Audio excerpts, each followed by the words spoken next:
My brother called me the family's shame for years, but at his rehearsal dinner his fiancée called me your honor, and his illusion finally shattered. You're an embarrassment. Don't come home. My father's words cut deeper than any surgical blade in his precious hospital. 5 years of silence followed, my name becoming taboo in the illustrious Marshall family. I built my life anyway, piece by determined piece, until your honor preceded my name in courtrooms where my opinions became law. Then came the cream envelope with my brother's wedding invitation, my mother's secret rebellion. I told myself I was attending to prove them wrong. What I didn't expect was Catherine, my brother's fiancée, curtsying before me at the rehearsal dinner, eyes wide with professional admiration as she said those world-shattering words, "Your Honor, I didn't know you'd be here." The room froze as recognition dawned on my brother's face, horror replacing arrogance as his perfect image crumbled. They'd tried to write me out of the family story. Now I would show them that the sister they discarded had become the judge they couldn't ignore. The heavy cream envelope sat on my desk like an unexploded bomb. My clerk, Diane, had placed it there with my morning mail, probably assuming it was just another wedding invitation. But I recognized the ornate Marshall family crest embossed in gold on the back flap. Immediately, 5 years of silence, and now this. Judge Marshall, Diane poked her head in, your 10 o'clock is ready. Thanks, I muttered, my fingers hovering over the envelope. I should have thrown it away unopened. Instead, I slipped it into my desk drawer and straightened my robe, pushing aside the sudden flood of memories that threatened to drown me. Later that evening, after a particularly difficult custody hearing, I finally opened it. The engraved invitation was exactly what I expected. James Anthony Marshall and Catherine Elizabeth Wilson requested the honor of my presence at their wedding. What I hadn't expected was the small handwritten note from my mother tucked inside. Ellie, please come. I miss you. Dad and James don't know I've sent this to you. Mom. I poured myself a glass of whiskey, the same brand my grandfather used to drink. Old William Marshall was the only one who'd stood by me when I'd walked away from the family legacy of medicine. Eleanor, he'd said, some people are born to heal bodies. I think you were born to heal something else. My phone buzzed with a text from Maya, the only true friend who'd stuck with me through everything. Did you get it? The invitation? Are you going? I took a large swallow of whiskey before responding. Haven't decided. Girl, you have to go. Walk in there with your head high. Judge Eleanor Marshall. Make them all eat their words. Easy for her to say, she hadn't been there for the Thanksgiving dinner 5 years ago when James had stood up, glass in hand, and announced to our extended family that I was nothing but a disappointment who would never contribute anything meaningful to this world. I opened my laptop and typed Catherine Wilson attorney into the search bar. Several results appeared, and I clicked on her profile at a public interest law firm. Her photo showed a woman with intelligent eyes and a warm smile, not the trophy wife I'd expected James to choose. I scrolled through her case history and froze when I saw a familiar one. She'd appeared in my courtroom 8 months ago, representing a community center fighting eviction. I'd ruled in her favor. She'd thanked me formally with no indication she recognized my last name. She hadn't known who I was then, but she would soon. The next day, I visited the cemetery where my grandfather was buried. His headstone was simple compared to the elaborate Marshall family monument nearby. I knelt and placed fresh flowers beside it. I don't know what to do, Grandpa, I whispered. Part of me wants to go just to see the look on James's face when he realizes what I've become, but another part. The wind rustled through the oak trees overhead. I remembered the last time I'd seen my grandfather alive in his hospital room. He'd pressed a sealed envelope into my hand. Open this when you're ready to face them again, he'd said. That envelope had remained in my desk drawer at home for 3 years. Perhaps it was finally time to read it. As I drove home, I passed the turnoff to Rosemont Estate, where the wedding would be held. My grandfather had taken me there for picnics as a child, pointing to the grand house on the hill. One day, Ellie, you'll make history, and places like this will be just footnotes. That night, I sat at my kitchen table and opened my grandfather's letter. His familiar, shaky handwriting filled the page with words of encouragement and belief in me. The final line read, "When the time comes to return, remember that true power isn't in making others feel small. It's in standing tall without pushing them down." I picked up my phone and sent my RSVP directly to my mother's email address. 4 words, "I'll be there, Eleanor." The day after sending my RSVP, I drove to my grandfather's house, now my house. Though I'd maintained it meticulously since inheriting it 3 years ago, I rarely ventured into his study. Today felt different. The study smelled of leather and pipe tobacco, just as it had when he was alive. I ran my fingers along the spines of his law books. My grandfather had been the only non-doctor in the family before me, though he'd never practiced law. "Too bull-headed for it," he'd always said with a wink. In the bottom drawer of his desk, I found a photo album I'd never seen before. The first page showed a young girl with braided pigtails standing next to a slightly older boy, both grinning widely as they held up fishing poles, James and me, age 7 and 10. Before everything changed. "You used to be my hero," I whispered, touching James's smiling face. We'd been close once, before our father started taking James on hospital rounds, before the constant comparisons began, before James realized that aligning himself with our father's expectations was the path to approval. I flipped through more photos, Christmas mornings, summer vacations, school graduations. The progression was clear. In each successive photo, James and I stood farther apart. His smile grew more confident as mine became more forced. By my high school graduation, we were barely touching in the family photo, and my father's hand rested proudly on James's shoulder while I stood slightly apart with my grandfather. The album ended with my medical school white coat ceremony. My grandfather had taken the photo, the only reason I had a copy. My father beamed with pride, finally having both children following the Marshall legacy into medicine. If only he'd known what was coming. I closed the album and pulled out my laptop, opening the document where I kept my speech notes for difficult cases.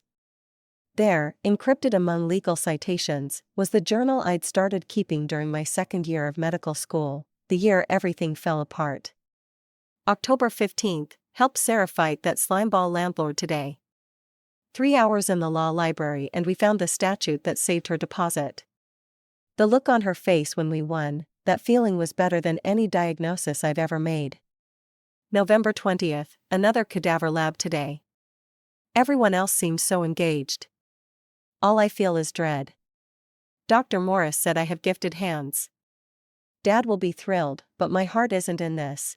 December 3rd, overheard Dad and Dr. Bennett discussing how to document that post-op infection. They're covering for each other. Dad saw me listening and gave me the look, the one that says the Marshall reputation comes before everything, even the truth. The final entry was the most painful. January 17th, told them tonight. Mom cried. Dad went cold and silent, worse than yelling. James called me selfish. Said I was throwing away my birthright for a trendy whim. Only Grandpa understood. He hugged me and whispered, "Some cages are made of gold, Eleanor, but they're still cages." I closed my laptop and poured myself a drink. The memory of that night was still raw. My father's voice, deadly quiet, "If you walk away from medicine, you walk away from this family's financial support." And my response, trembling but determined, "Then I guess I'll be paying my own way." And I had. The next 3 years were a blur of part-time jobs, student loans, and tiny apartments with questionable heating. I ate ramen noodles and store-brand cereal while James completed his surgical residency in our father's department. I missed family holidays because I was working security at the mall or waiting tables at a diner. When I did attend, the conversation inevitably turned to James's accomplishments with pointed silences where questions about my life should have been. By the time I graduated law school, I'd almost stopped caring. I sat in the audience at commencement, searching for familiar faces and finding none, until I spotted my grandfather in the back row, leaning on his cane but beaming with pride.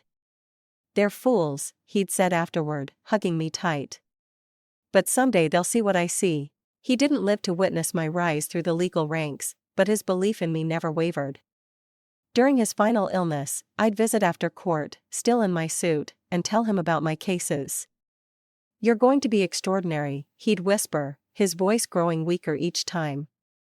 The Thanksgiving dinner that ended it all came 6 months after his death. I'd gone only because my mother had begged. She'd promised it would be just family. But I arrived to find the house full of extended relatives, colleagues from my father's hospital, and James's fellow surgeons.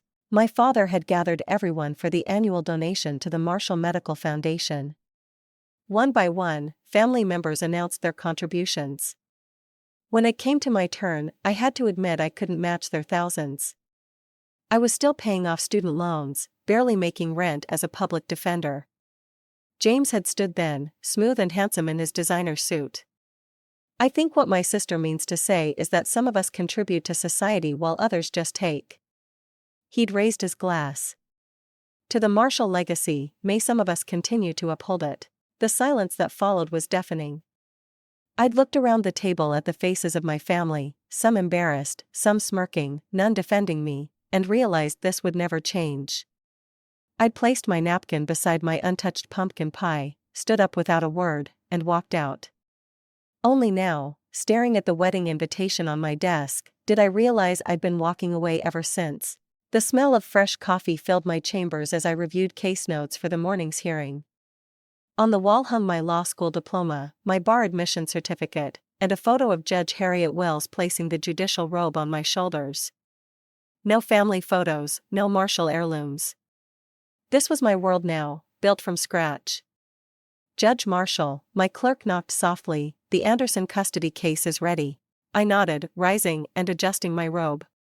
At 32, I was still mistaken for a law clerk sometimes, the youngest judge ever appointed in the district and certainly the only Marshall to wear this particular kind of black robe. The path here hadn't been easy. After law school, I'd clerked for Judge Wells, a formidable woman who'd broken her own glass ceilings. On my first day, she'd looked me over critically and said, "So, you're William Marshall's granddaughter. He told me you were special. Don't prove him wrong." I never asked when she'd known my grandfather or why he'd contacted her. I just worked harder than everyone else, staying late to perfect memos while other clerks dashed off in hours. When my clerkship ended, I joined Taylor & Walcott, a mid-sized firm with a reputation for taking on difficult cases. My first day, senior partner Richard Taylor had glanced up from his desk and asked, "Are you the new paralegal?" "No," I'd responded, extending my hand. "I'm Eleanor Marshall, your new associate." His expression had shifted from confusion to embarrassment. "Right. Of course. Forgive me. It's just, you're younger than I expected." It was the first of many such interactions. In courtrooms, opposing counsel often assumed I was the assistant. In client meetings, questions were directed to my male colleagues. I learned to speak with a confidence I didn't always feel, to dress impeccably, to never show uncertainty. My breakthrough came 2 years in with the Riverside Community Center case. A developer was attempting to force out a neighborhood anchor that served low-income families. The opposing counsel from a prestigious firm had smirked when I walked in alone. "Flying solo today, counselor?" Bold choice. 3 weeks later, after I'd uncovered permit violations and backroom deals through relentless research, his smirk was gone. The community center stayed open, and my name appeared in the local paper for the first time. I specialized in family law after that, drawn to cases where I could make tangible differences in people's lives. The pain of my own fractured family gave me insight into what was at stake in custody battles, elder care disputes, and adoption proceedings. My grandfather's final gift came after his death, his historic craftsman house on Maple Street, the only piece of family property my father hadn't inherited. The letter with the deed read simply, "Build your own legacy here." I'd moved in with my meager possessions, sleeping on an air mattress in the living room until I could afford proper furniture. Slowly, room by room, I'd made it mine while preserving its character. Now, 5 years later, it was the home I'd never had growing up in the cold, perfect Marshall mansion. Judge Wells called one afternoon with news that changed everything. "There's a judicial seat opening up. You should apply." I'd laughed. "I'm 31. Eleanor, listen to me. You have the right temperament, the right experience, and frankly, we need more women on the bench." At least consider it. The vetting process was grueling: background checks, interviews, scrutiny of every case I'd ever handled. I dreaded the inevitable call to my family, but it never came. Years later, I learned Judge Wells had intervened, telling the committee, "I've known the Marshalls for decades. If you're checking Eleanor's character, look at her work, not her family name." The day of my swearing-in, I stood alone at the courthouse steps, adjusting my new robe. No family in the audience, but the courtroom filled anyway: clients I'd helped, colleagues who respected me, courthouse staff who'd seen my dedication. Judge Wells stood beside me, her hand steady on my shoulder as I took the oath. "I, Eleanor William Marshall, do solemnly swear." I'd taken my grandfather's name as my middle name, a private tribute he would have appreciated. After 2 years on the bench, I'd earned a reputation for fairness and thoroughness. The courthouse staff nicknamed me the Equalizer for my ability to cut through posturing and find balanced solutions. Lawyers knew better than to come to my courtroom unprepared. One particular case stood out from the rest, not because it was especially complex, but because of who argued it. A bright young attorney representing a community center fighting eviction. She'd presented her case with passion and precision, citing precedents I'd established in similar cases.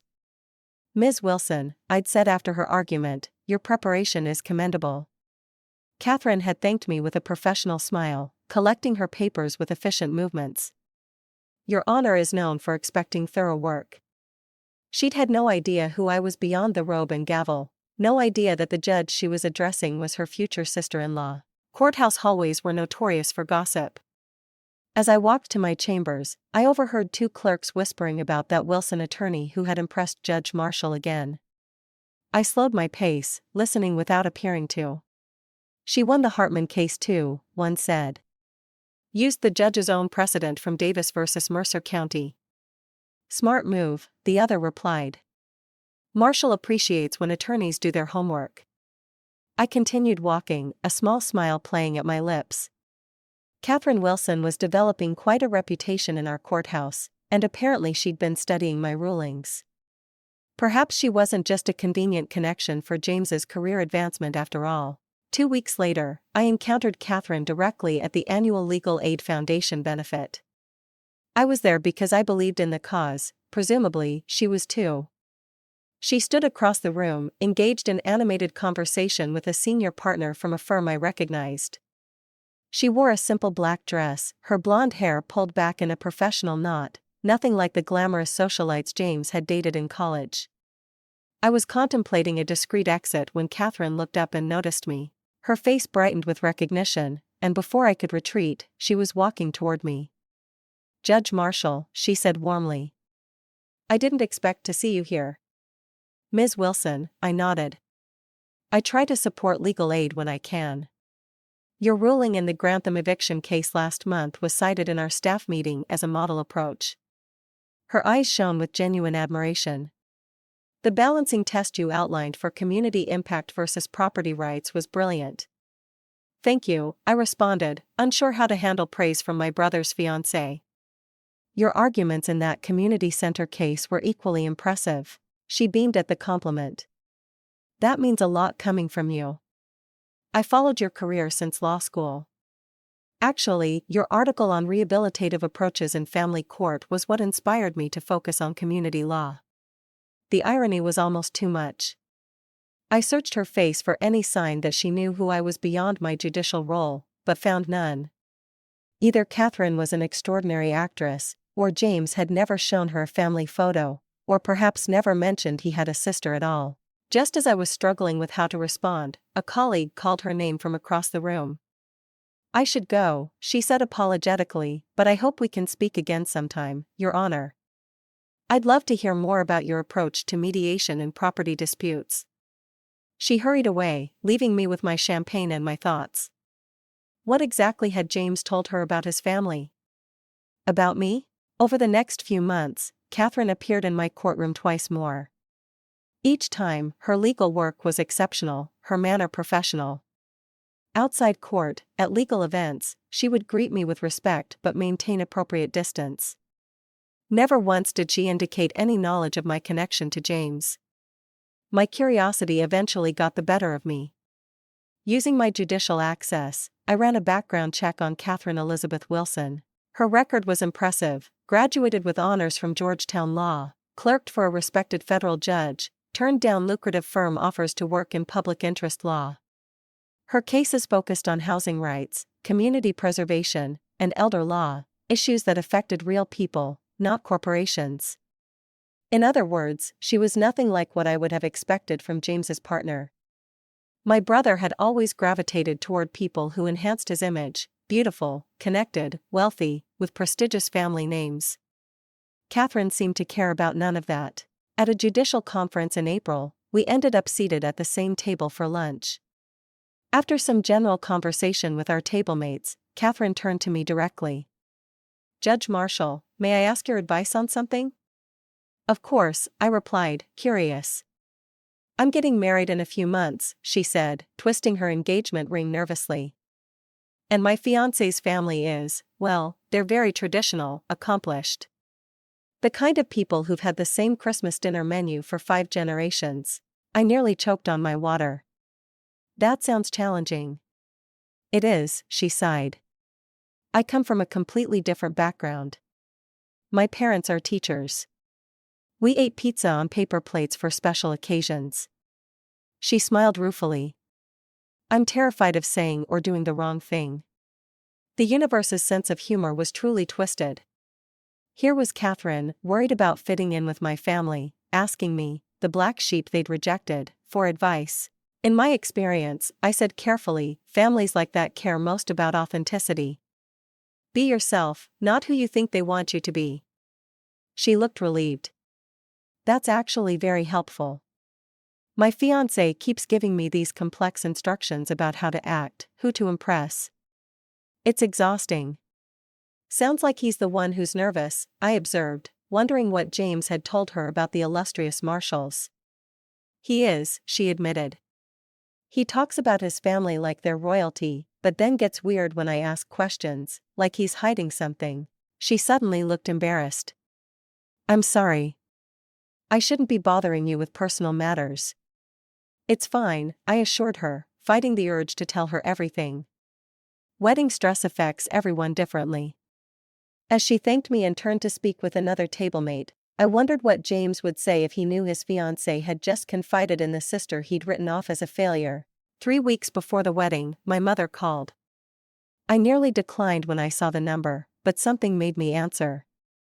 "Eleanor?" Her voice sounded older, more hesitant than I remembered.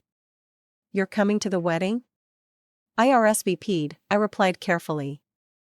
Yes, I got your email." She paused. "It's just, your father doesn't know I invited you." "Neither does James." I closed my eyes, suddenly exhausted. "So you want me to stay away after all?" "No." The forcefulness of her response surprised me. "No, Eleanor, I want you there. I've missed you terribly. It's just, it might be a shock for them." "Good," I said before I could stop myself. She was quiet for a moment. "Eleanor, please don't come looking for a fight." "I'm not," I said truthfully. "But I'm not coming to pretend everything's fine either." "Fair enough," she conceded. Will you have dinner with me next week?" "Just us?" The request caught me off guard. In 5 years, my mother had made minimal effort to maintain contact, occasional birthday cards, generic Christmas greetings. But something in her voice sounded different now, determined. "All right," I agreed. Tuesday at Salvatore's, 7 o'clock. The following Tuesday, I arrived at the restaurant early, choosing a quiet corner table. My mother appeared precisely on time, looking both familiar and strange. Her hair had more gray than I remembered, and her designer clothes hung a bit looser on her frame. "Eleanor," she said, reaching for my hands across the table. "You look wonderful." "Thank you," I replied, allowing the brief contact before withdrawing my hands. "You look well." An awkward silence fell as we studied our menus. After ordering, my mother took a deep breath. "I've been following your career," she said quietly. "The Brennan case last year, the reform proposals for the juvenile system. I've read everything I could find." I stared at her, speechless. Your father doesn't know, she continued. He still doesn't, he hasn't been able to accept that I'm not a doctor, I finished for her. That's been clear for a decade, Mom. She flinched but nodded. Yes, but I want you to know that I'm proud of you, Eleanor. Extremely proud. What you've accomplished on your own. Is it really on my own when Grandpa left me his house and helped fund my last semester? I asked, unable to keep the edge from my voice. Your grandfather believed in you, she said simply. As he should have, as we all should have. The waiter arrived with our wine, giving me a moment to collect myself. My mother had never spoken to me like this before, not when I'd left medical school, not when I'd graduated law school, not even after I was appointed to the bench. Why now, Mom? I asked finally. She toyed with her napkin. Catherine, she said. James's fiancée. She's not what I expected. That made two of us. How so? She asks questions about everything. My mother gave a small, bemused smile, about the family history, traditions, even that horrible portrait of great-grandfather in the dining room. She noticed there were gaps in the family stories. James? What does he say about me? I couldn't help asking. My mother's expression tightened. He tells people you couldn't handle medical school, that you had a breakdown and left. The familiar anger flared, but I pushed it down. And Dad, he doesn't correct him. She looked ashamed. Neither did I. Until recently. I raised an eyebrow. Recently? Catherine found an old photo album. You were in several pictures. She asked who you were. My mother took a large swallow of wine. I told her the truth, that you're a judge now, and that we don't speak much because of family disagreements. I imagined Catherine's confusion, trying to reconcile the successful judge with James's story of the failure who couldn't cut it. Does she know I'll be at the wedding? I asked. No, my mother admitted. James still thinks you won't come. He told everyone you declined. So I'll be the surprise guest, I said dryly. Our food arrived, and we ate in contemplative silence for a few minutes before my mother spoke again. Eleanor, there's something else you should know. She set down her fork. Your father had a health scare last month. Nothing serious, angina, they said, but it changed things between us. How? So I told him I've been miserable about how we've treated you, that I want my daughter back in my life. Her voice cracked slightly. He didn't agree exactly, but he didn't forbid it either. That's progress for him. I considered her words, unsure how to feel. For years I'd nursed my anger against both my parents equally, my father for his cold rejection, my mother for her passive acceptance of it. Now she was extending an olive branch, however belated. I'm not looking for a big emotional reunion, I said finally. But I won't hide who I am or what I've accomplished either. She nodded. That's fair. As we finished our meal, my mother reached into her purse and pulled out a small velvet box. This was your grandfather's, she said, sliding it across the table. James has been wearing it, but it was meant for you. I opened the box to find my grandfather's pocket watch, the one he'd always promised would be mine someday. The gold case was engraved with his initials, WJM, and inside was a small photo of him with me at my law school graduation. How did you get this? I asked, my voice thick. I took it from James's dresser, she admitted, a flash of defiance in her eyes. He never appreciated what it meant. I closed my fingers around the watch, feeling its solid weight. Thank you. Eleanor, my mother said as we prepared to leave, whatever happens at this wedding, just know that not everyone in this family feels the same way about you. I drove home that night with my grandfather's watch in my pocket and my mother's words echoing in my mind. As I pulled into my driveway, my phone buzzed with a text from Maya, dress shopping tomorrow. No arguments. If you're facing the firing squad, you're doing it in something fabulous. I smiled despite myself. Maybe she was right. If I was walking back into the lion's den, I might as well look spectacular doing it. The week before the wedding, I alternated between determination and doubt, packing and unpacking my overnight bag, rehearsing calm responses to potential provocations. The night before I was due to drive to Rosemont Estate, I sat in my grandfather's favorite armchair, holding his watch and rereading his final letter to me. "Sometimes the hardest road leads to the most beautiful view," he'd written. Tomorrow I would find out if he was right. The winding road to Rosemont Estate was exactly as I remembered from my childhood, tall oaks creating dappled shadows across the pavement, the wrought iron gates standing open in welcome as I drove through. My hands tightened on the steering wheel. The last time I'd been here was for my grandfather's 75th birthday, 3 years before his death. James had spent that entire event telling his medical school friends about a complex surgery he'd observed while I refilled drink trays and pretended not to hear my father explaining to relatives that I was still finding my way. Now I returned, not as a confused dropout, but as Judge Eleanor Marshall. My black sedan looked plain next to the luxury cars parked along the circular drive, but I didn't care. I touched my grandfather's pocket watch in my jacket, drawing strength from it before stepping out. The estate's gardens were in full bloom, transformed with white tents, flower arrangements, and strings of lights for tomorrow's wedding. I heard voices and laughter coming from the east lawn where the rehearsal would take place. "Eleanor." My mother materialized from a side path, wearing an expensive blue dress that matched her anxious eyes. "You came." I said I would. I accepted her hesitant embrace, noting how she glanced nervously toward the lawn. "Has anyone noticed I'm here yet?" "No," she whispered. "Your father's inside with the caterers. James is with the wedding planner by the ceremony site." She squeezed my arm. "You look beautiful, dear." Maya had insisted on the forest green dress. "It brings out your eyes and screams I'm successful without trying." I'd paired it with simple gold jewelry and heels just high enough to feel powerful without sacrificing comfort. Judge's instinct: never wear shoes you can't walk confidently in. "Eleanor Marshall, is that you?" My cousin Abigail approached, her expression a mixture of shock and curiosity. "Mom said you weren't coming." "Change of plans," I said with a smile that didn't reach my eyes. "Well, wow," she adjusted her designer handbag nervously. "Are James and Uncle Robert?" "Not yet," I replied, enjoying her discomfort a little too much. More relatives noticed me as we made our way toward the lawn. Aunt Susan nearly spilled her champagne. Uncle Thomas did a comical double take. 2 of my father's colleagues whispered behind their hands.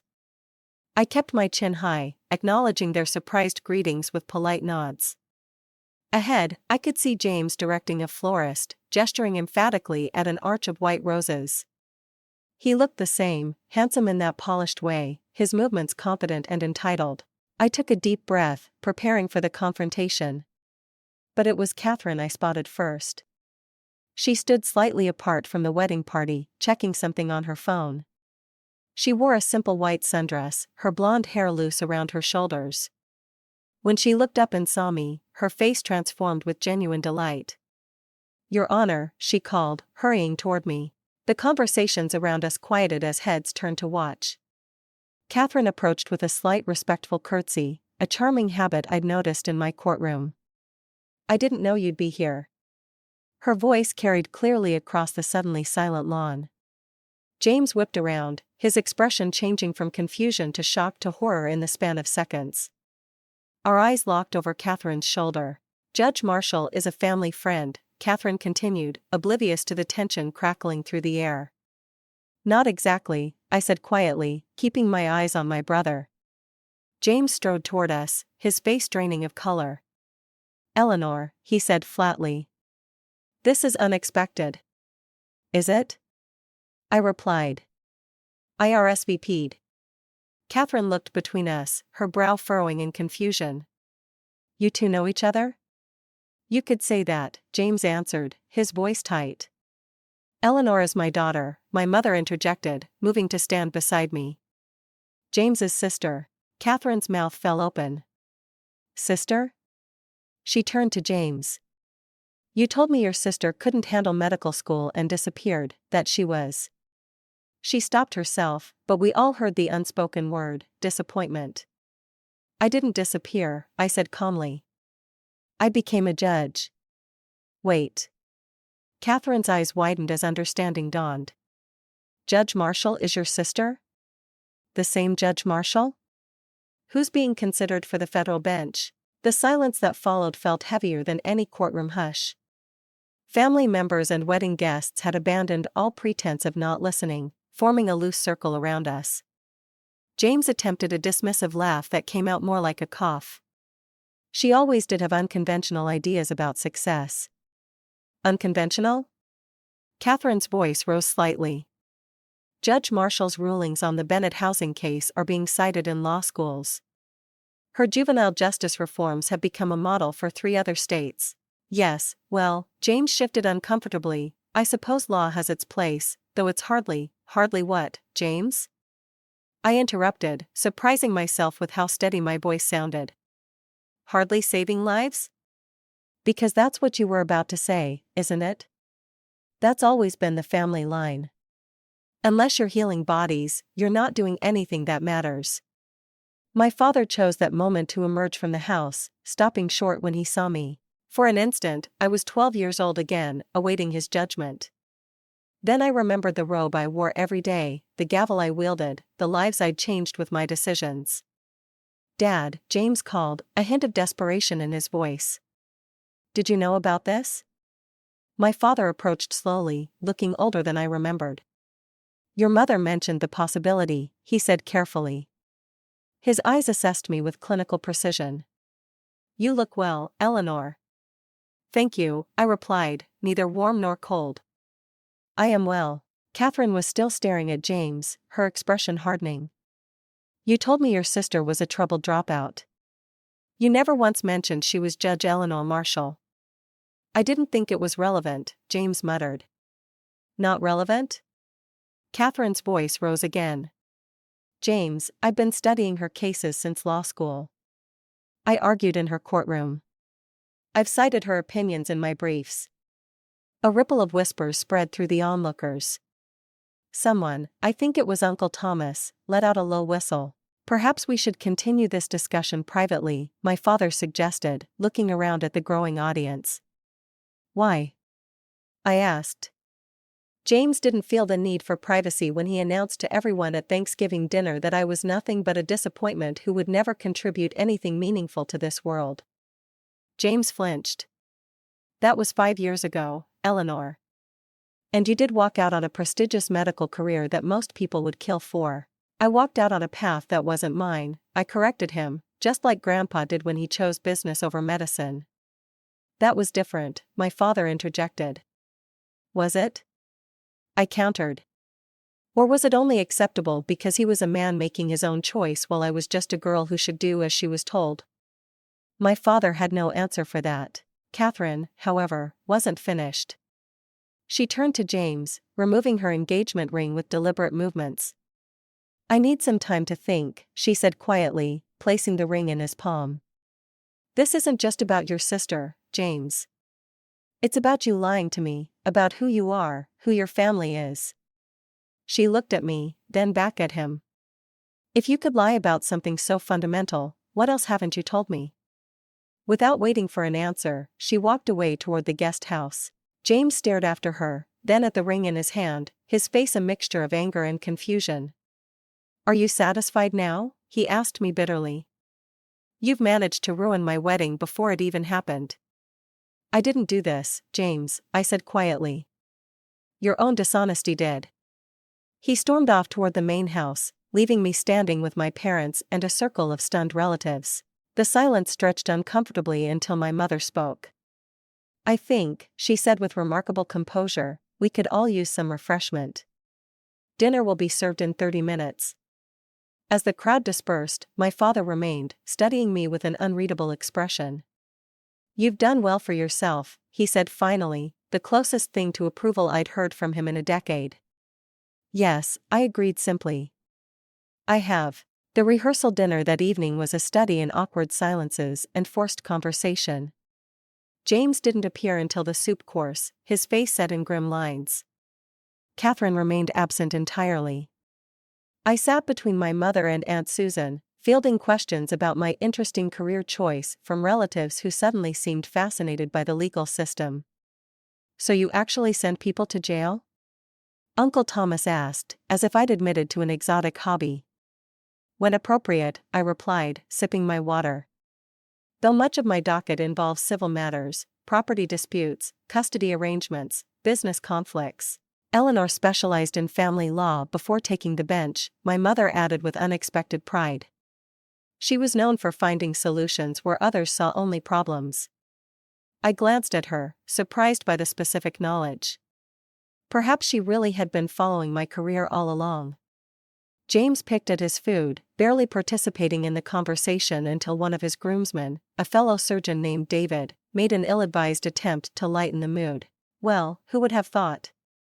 He raised his glass with a grin. The black sheep became the star. To Judge Marshall.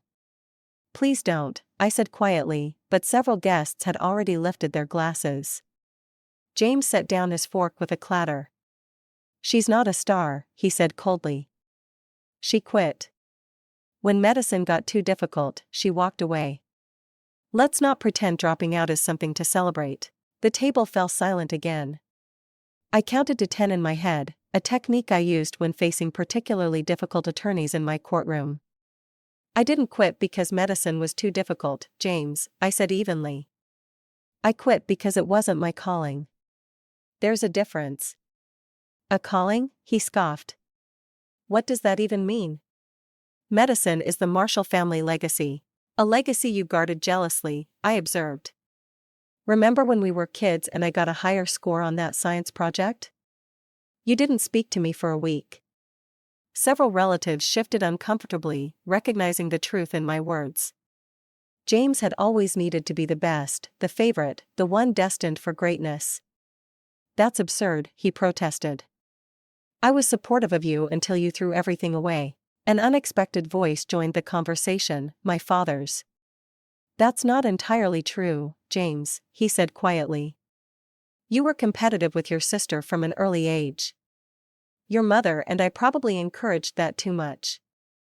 James stared at our father, visibly stunned by this betrayal. What are you saying? That it's my fault she quit? No, my father replied. I'm saying we all played a part in what happened, including me. He looked at me directly. Perhaps especially me. The admission hung in the air, as surprising to me as to everyone else at the table. My father, Dr. Robert Marshall, who had never admitted error in his life, was acknowledging his role in our family's fracture. The best man cleared his throat. Maybe we should talk about something else.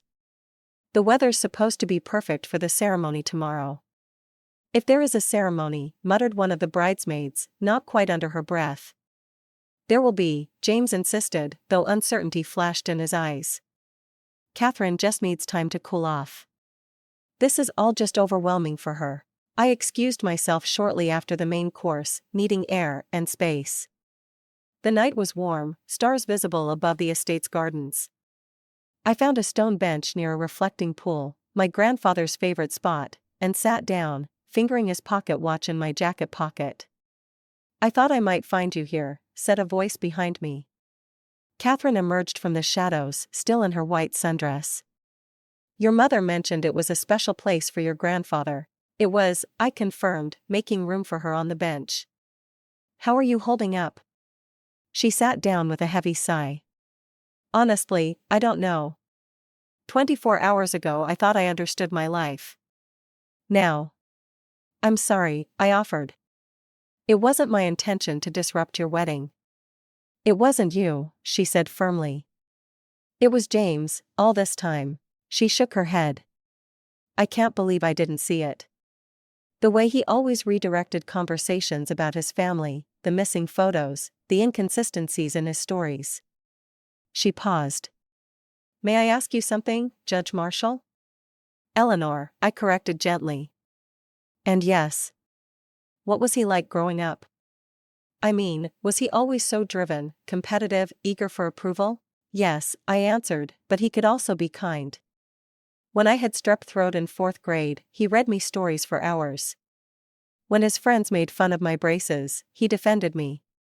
I looked across the dark garden. James isn't a villain, Catherine. He's just human, flawed, desperate to be the perfect son, even when it meant pushing me into the role of the imperfect one. Catherine was quiet for a long moment. I've spent 2 years with a man who couldn't be honest about something as fundamental as his relationship with his sister. What does that say about our future? I had no answer for her. We sat in companionable silence until she stood to leave. "Thank you," she said, "for your honesty, and for your rulings in the Westside Community Center case. That place housed the after-school program that saved me when I was a kid with nowhere to go." She walked away toward the guest house, leaving me to contemplate how many lives I'd touched without realizing it, and how many James had saved that I would never know about. Perhaps we'd both found our callings after all. Morning light filtered through the curtains of my guest room, waking me earlier than I would have liked. After a restless night, I dressed in casual clothes and slipped outside for a walk, hoping to clear my head before facing the day's inevitable tensions. The estate grounds were quiet, staff not yet arrived to prepare for the now uncertain wedding. I followed a familiar path down to the small pond where my grandfather had taught me to fish, surprised to find Catherine sitting on the dock, her feet dangling above the water. "Couldn't sleep either?" I asked, joining her. She shook her head. "I've been out here for hours thinking." We sat in silence, watching a family of ducks glide across the water's surface. Finally Catherine spoke. "I need to know something, and I need you to be completely honest. What kind of man is your brother?" "Really?" I considered my answer carefully. "Ambitious, proud, desperate for approval, especially from our father. Sometimes arrogant." I paused. "But also brilliant, dedicated to his patients, capable of great compassion when it matters most." "Is he the man I thought I was marrying?" she pressed. "Only you can answer that," I replied. "But I will say this, people are rarely all good or all bad. James created a narrative about me that was unfair and untrue. That was wrong, but it came from his own insecurities, not malice." Catherine twisted her hands in her lap. "He came to the guest house last night. We talked until dawn. And he admitted everything, how he'd built himself up by diminishing you, how he'd been terrified I would think less of him if I knew his sister was more successful." She sighed. "He seemed genuinely sorry. For the first time since I've known him, he was completely vulnerable, no pretense, no performance." "That doesn't sound like the James the first. No," I admitted. "People can change," she said softly, "if they want to badly enough." "Do you believe he wants to?" "I think so," she nodded. "But I also told him I needed time, that the wedding should be postponed." Before I could respond, a commotion rose from the direction of the main house. A staff member was running toward us. "Miss Wilson." "Judge Marshall, it's Dr. Marshall, the elder one. He's collapsed." We rushed to the house, finding my father seated in an armchair in the library, my mother hovering anxiously nearby. A young man I recognized as one of James's medical colleagues was taking his pulse. "It's just angina," my father insisted, though his face was pale. "No need for all this fuss. We've called an ambulance anyway," my mother said firmly. "Robert, please don't argue." James burst into the room, medical bag in hand. "What happened?" he demanded, immediately switching into doctor mode. "Your father experienced chest pain while climbing the stairs," the colleague explained. "His pulse is slightly irregular but stable." James knelt beside our father, taking over the examination with practiced efficiency. I stood back, feeling suddenly out of place in this medical scene, until my father's eyes found mine over James's shoulder. "Eleanor," he called weakly. "Come here, please." Surprised, I approached the chair. My father reached out and took my hand in his, the first time he had touched me in 5 years. "I may not have another chance to say this," he began. "Don't be dramatic, Dad," James interrupted. "Your vitals are stabilizing already." "Be quiet, James," my father said with unexpected sharpness. "I need to speak to your sister." His eyes, so like my own, held mine steadily. "I was wrong, Eleanor. Wrong to push you into a path that wasn't yours. Wrong to withdraw my support when you found your own way." I stared at him, speechless. Your grandfather told me I would regret it, he continued. The day after that Thanksgiving dinner, he came to my office and said, "You're going to be asking for her forgiveness someday, Robert. I just hope you do it before it's too late." He squeezed my hand. I hope it's not too late. The ambulance arrived before I could formulate a response. As the paramedics prepared to transport my father, James pulled me aside. "This doesn't change anything," he said, but the usual edge was missing from his voice. "Doesn't it?" I countered. He ran a hand through his hair, a gesture so familiar from our childhood that it almost made me smile. "I don't know how to do this, Eleanor. How to be wrong. It gets easier with practice," I assured him. "Trust me, I issue rulings I later question all the time." A ghost of a smile crossed his face. "Always so sure of yourself." "Hardly," I admitted. "But I've learned to live with uncertainty. It's part of being human." My mother approached, her face drawn with worry. "They're taking your father to Memorial Hospital." "I'm going with him." She hesitated. "Will you both come, together?" James and I exchanged a glance, decades of competition and hurt flowing between us, but also the faint memory of being allies once long ago. "I'll drive," I offered. The 3 hours we spent in the hospital waiting room were awkward but not hostile. James explained the tests they were running on our father. I helped my mother fill out insurance forms, my legal training making quick work of the complicated documents. When the doctor emerged to report that my father was stable and would be discharged with medication adjustments, we shared a moment of collective relief. That evening, back at Rosemont Estate, I found my mother in the family study looking through old photo albums. "I've kept these hidden for years," she confessed, showing me a page of newspaper clippings about my cases. "Your father," it was easier not to remind him. "And now?" I asked. "Now I'm done hiding," she said with newfound firmness. "I've missed too much of your life already, Eleanor." As I turned the pages of her scrapbook, I was stunned by how comprehensive it was: articles, photographs, even transcripts of some of my more noteworthy decisions. All this time I'd thought she'd been completely disinterested in my career. "Why didn't you ever tell me?" I asked. She looked down, ashamed. "I wasn't brave enough to stand up to your father or to James." She met my eyes again. "But seeing you walk in yesterday, so confident, so accomplished, I've never been prouder, Eleanor." "Never." Later that night, a knock came at my guest room door. James stood in the hallway holding something in his hand. "Grandfather's watch," he said, holding it out to me. "Mom told me she took it from my room. But the truth is, I knew it was meant for you. I took it after the funeral because I was angry, jealous of what you had with him." I accepted the watch, running my thumb over the worn gold case. "He loved you too, James." "Not the way he loved you," James said without bitterness. "He saw something in you that the rest of us missed." He paused. "Catherine has decided to postpone the wedding. She says we need time to rebuild trust." "I'm sorry," I said, and meant it. He shrugged. "It's better than ending it altogether, which is what I probably deserve." He turned to go, then stopped. "The federal bench nomination, is it true?" "It's been discussed," I acknowledged. "Nothing official yet."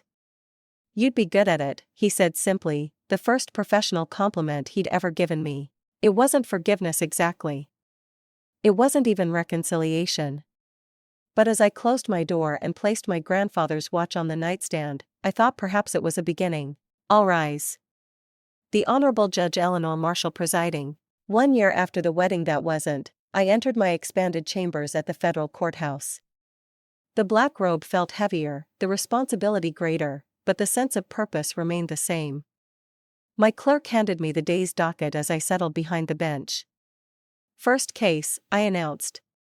"Wilson Community Legal Services versus Northland Development Corporation." Catherine entered with confident steps, leading a small team of attorneys. Her firm, established 6 months earlier with seed funding from an anonymous donor, my mother, though Catherine didn't know it, had quickly gained a reputation for effective advocacy on behalf of underserved communities. Your Honor, she began, her eyes meeting mine with professional respect but no hint of awkwardness. After the postponed wedding had become a cancelled one, Catherine and I had maintained a cautious friendship based initially on professional admiration and eventually on genuine liking. The case proceeded smoothly, both sides presenting strong arguments. During a brief recess, Catherine approached the bench. "Judge Marshall," she said formally, then lowered her voice.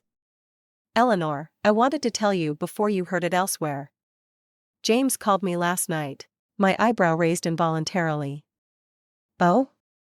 "He's back from his second tour with Doctors Without Borders," she explained. "He sounds different, more grounded." After the non-wedding and our father's health scare, James had shocked everyone by taking a leave of absence from his prestigious surgical position to volunteer in underserved regions. The brother I knew would never have sacrificed career advancement for humanitarian work. Perhaps people really could change. Are you considering? I left the question unfinished. Getting back together? No, she said firmly. That ship has sailed. But I think we might be able to be friends someday. He's growing up, finally. The bailiff announced the end of recess, and Catherine returned to her table. I watched her organize her notes with methodical precision, remembering how she'd once been so worried about impressing the Marshall family. Now she stood confidently on her own merits, advocating for others with quiet authority. That evening I joined my parents for dinner at their home, a monthly tradition we'd established gradually over the past year. The Grand Marshall house felt different now, less imposing, with many of the more ostentatious furnishings replaced by my mother's choices rather than generations of tradition. "Eleanor," my father greeted me at the door, his embrace still slightly awkward but genuine. His health scare had softened him, forced him to reconsider priorities that once seemed immutable. "How was court today?" my mother asked as we settled at the dining table, no longer in the formal dining room, but in the sun-filled breakfast nook she preferred. "Interesting," I replied. "Catherine's new case against Northland Development is strong." "That reminds me," my father said, "I have a medical ethics question I wanted your opinion on. A colleague is dealing with a situation involving confidentiality and potential public health concerns." As he outlined the case, I marveled at how much had changed.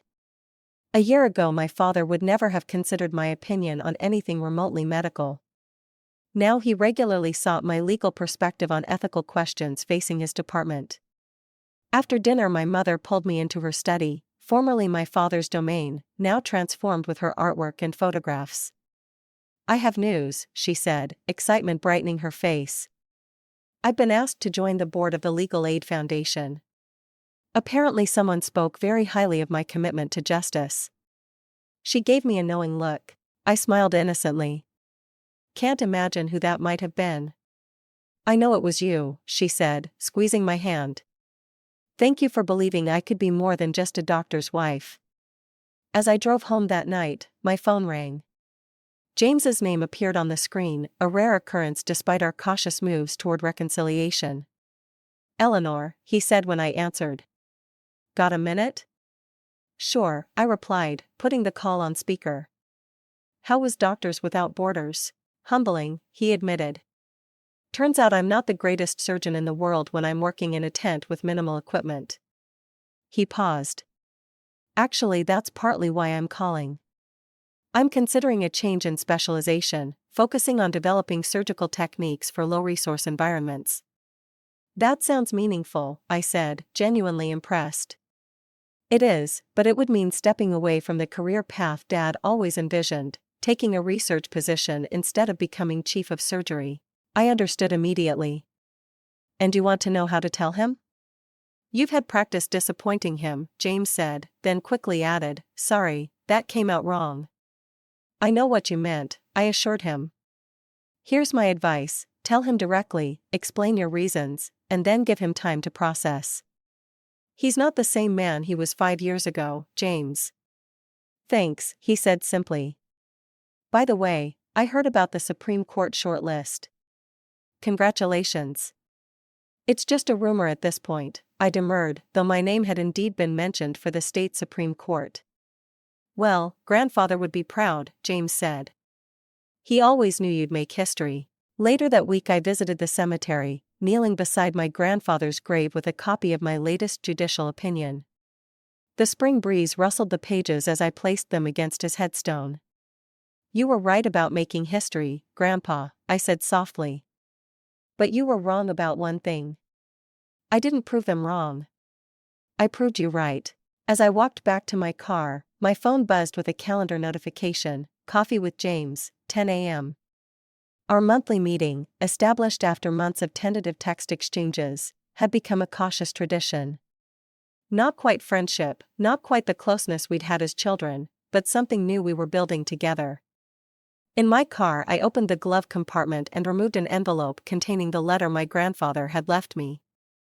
I'd read it so many times the creases were wearing thin, but certain lines still resonated with particular power. "Eleanor, remember that true power isn't in making others feel small. It's in standing tall without pushing them down. The family legacy isn't medicine or law or any particular profession. It's integrity. It's courage. It's doing what's right even when it's difficult. By that measure, my dear girl, you are the greatest marshal of them all." I tucked the letter away, started my car, and drove toward the future, not the one my father had planned for me, or even the one I had imagined for myself, but one I had built decision by decision, choice by choice. My own legacy, written in my own hand. I touched my grandfather's pocket watch, now a permanent fixture in my jacket pocket, and smiled. The view was beautiful indeed.